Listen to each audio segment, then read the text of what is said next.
Is there something that he left you that you feel you always turn towards? To always stay humble Mm. and grateful.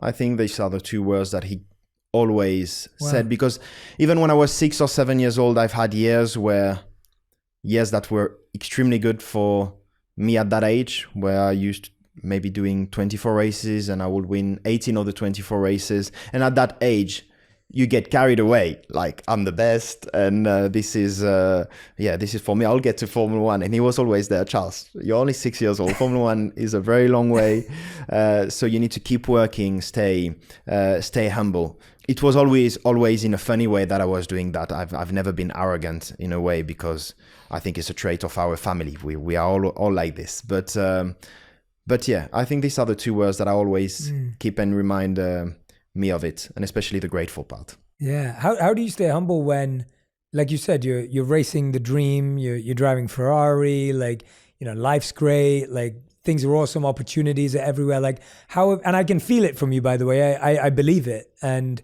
anyone who's listening or watching, I'm sure you can feel it. I can sense it just from sitting with you that it's true. How have you remained that way, and how do you train yourself to remain that way? Obviously it comes naturally in your family, which is beautiful, but is there a practice of tempering with your ego in a way that's helped you?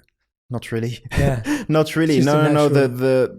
I mean, to be humble, I think, yeah, I've never really worked for that. It's just words that my father told me, and I always remind myself, because, as I said, sometimes you can have 4 really, really good races and you feel like, oh, okay, I found the rhythm, and it's very easy in those very, very good moments to maybe work a little bit less than in the very difficult moments.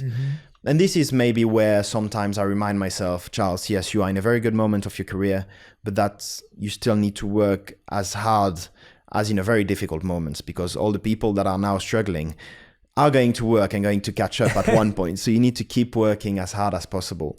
Where I have to do not a bit more work, but where I have to think a bit more, it's in the difficult moments to be still grateful to be in the position that I am. Because when you leave the moment and that you struggle with a race or 2-3 races in a row, lots of critics are coming to you. Obviously, it's a sport that is it's getting bigger and bigger, especially in the US now. It's getting huge. In Europe, it's always been huge. But there's a lot of pressure when you are a Ferrari driver as well, even more so, because it means a lot to people all around the world. And you need to manage those pressures in the difficult moments, and it might be difficult also to manage the opinion of others in those very difficult moments. And it might hurt you personally as well. That's where I always try and work on remembering how grateful I am and how lucky I am to be in that position. Yeah, definitely. Was there a criticism or that kind of feedback that like hurt you the most, where you're like, oh, that was hard to deal with, that was difficult? What would that be if there was one? The critics that hurts me the most are the ones that doesn't define me as a person. I think in the world we are living now with social media, everybody can give their opinion super easily. And also people that don't know you personally. Yeah, I remember like 2 or 3 years ago, someone was saying, oh, look how arrogant he is. And these are critics that really hurts me, because I know I'm not like this. And it's difficult to accept them when you are not really like that. And I remember that hurting me personally.